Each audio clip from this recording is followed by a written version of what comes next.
Nuclear submarines are at the pinnacle of modern marine warfare, near-invisible silent predators like the Seawolf-class USS Jimmy Carter that can attack surface ships with torpedoes and land-based targets with missiles. The design and engineering of these monuments have been closely guarded secrets from their beginning. The first submarine, called the Turtle, was designed by Americans during the American War of Independence. Just a sealed oak barrel barely fitting the one-man crew. The Turtle was used to plant bombs below the waterline of British sailing ships using only human-powered propulsion. From the Turtle to the Jimmy Carter, the designs of these war machines have evolved by leaps and bounds. Here are 10 design features of nuclear submarines that have been declassified over time.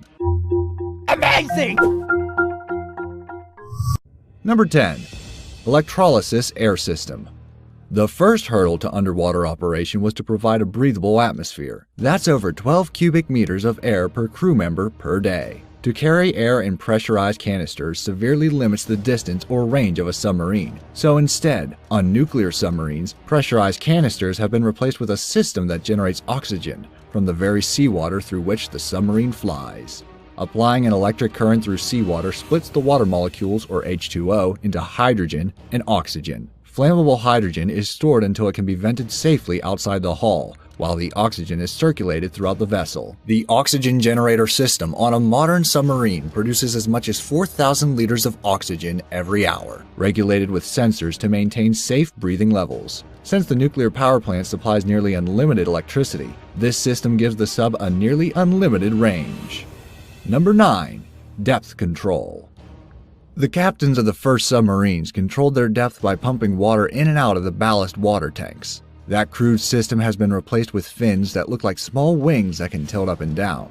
There are two sets on a modern sub, the fair water planes amidship and the stern planes at the aft or back end. The fair water planes create hydrodynamic forces to steer the sub up or down in the water column. The stern planes are like the elevators on an airplane, controlling the angle that the nose of the sub tilts up or down. The planes are operated by junior officers training to stand watch at the helm, using electronic controls very much like the controls on modern aircraft. These operations are coordinated with crew activities, since they affect the angle of tables and the floors on which crew are walking. Number 8. Electric Torpedoes. Early torpedoes used compressed air to drive them through the water, but the line of air bubbles they produced easily revealed their presence to vessels on the surface, making them easy to avoid. During World War II, Germany developed battery-operated torpedoes that used an electric motor for propulsion. The last electric torpedoes, the Mark 24 Tigerfish, carried on board Royal Navy submarines, used maintenance-free silver oxide batteries instead of the earlier lead-acid batteries. These improved batteries could be stored for years without loss of performance, reducing their total life cycle cost. Number 7. Remote-controlled and programmable torpedoes. One limitation of electric torpedoes is controlling them. Essentially, they continue in the direction they are launched. Once they are detected, they can be avoided simply by moving out of the way. It's time to up the ante by developing a steerable torpedo. Instead of releasing the torpedo with a single command, remote-controlled and programmable torpedoes like the Mk-48 ADCAP advanced capabilities, currently deployed with the Ohio-class nuclear submarines, have a fiber-optic cable that transmits commands from the operator instantaneously, so it is guided until its target is in sight. They also carry their own guidance system that is pre-programmed with the latest information on the target before they are launched. In the heart of the sub is the command module, which houses the torpedo control system. Crew track a target, using onboard sensors and electronics to calculate the distance, direction, and relative speed between the sub and the target. The results, called the firing solution, is communicated to the torpedo in the bomb shop and loaded into its computer system. Then the torpedo is launched from the sub and steers its way based on its internal program. Number 6. Nuclear Reactor. All of the systems on board the submarine draw power. Conventional submarines rely on diesel engines, which require refueling and release exhaust gases that give away their position. In 1954, the first nuclear submarine, the USS Nautilus, was launched, harnessing the power of the atom. With only 4 kilograms of uranium, this sub could travel 100,000 kilometers underwater. Breaking atoms releases heat, which is captured by a cooling fluid which in turn powers a steam generator. The steam generator produces electricity for propulsion and all the crew operations or hotel load. This breakthrough eliminated refueling at sea. Now, a modern nuclear submarine, like the Ohio-class USS Pennsylvania, can provide enough power to run a small city with a range limited only by perishables like food for the crew, instead of air or fuel. Number 5. Steam-driven vertical launch missiles.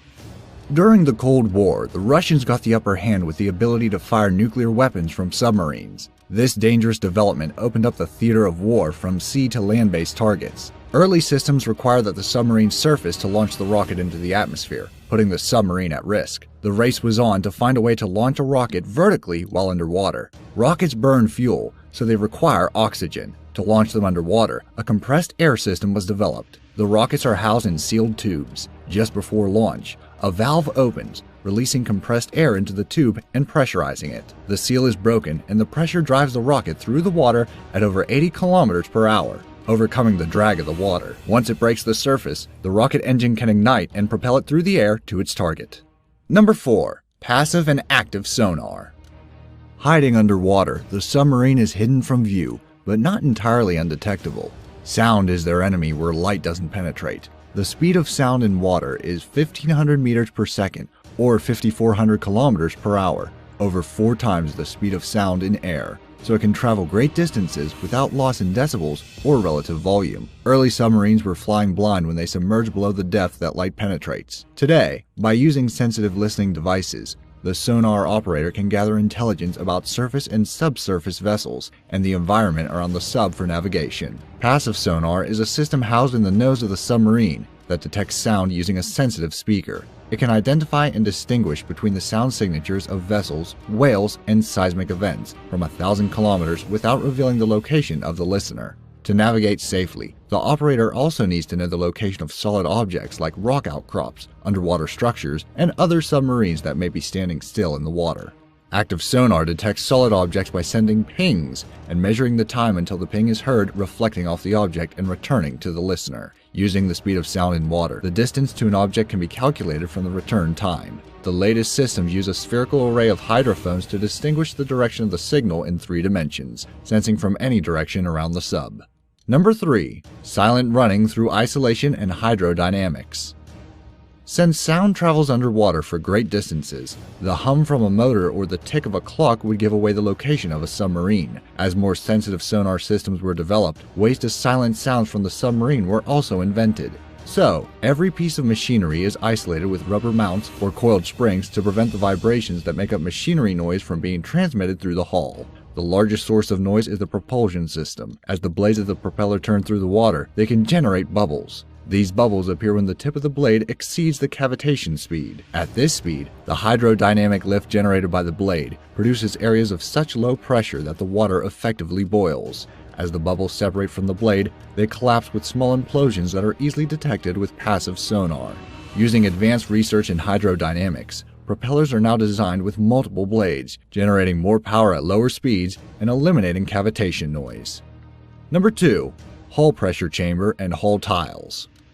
The design of the hull has evolved from an oak shell held together with barrel hoops to a pressure vessel that can dive to more than 240 meters, where the pressure is equivalent to 25 atmospheres. The hull of a modern submarine is rolled from steel with curved ends and welded first inside and then out. Every weld is inspected using ultrasonics for defects to ensure it can withstand the repeated cycles it will experience as it dives and surfaces. The hull is not just a structure that protects its human cargo. On a nuclear submarine, the sheer size of the hull makes it an easy target to spot with active sonar. At 97 meters in length, the British Astute-class submarine is nearly as long as a soccer field. To hide it from active sonar, the hull is covered with a layer of rubber tiles that reduce reflection of sound waves. Number 1. Multi-mission platform Seawolf-class submarine.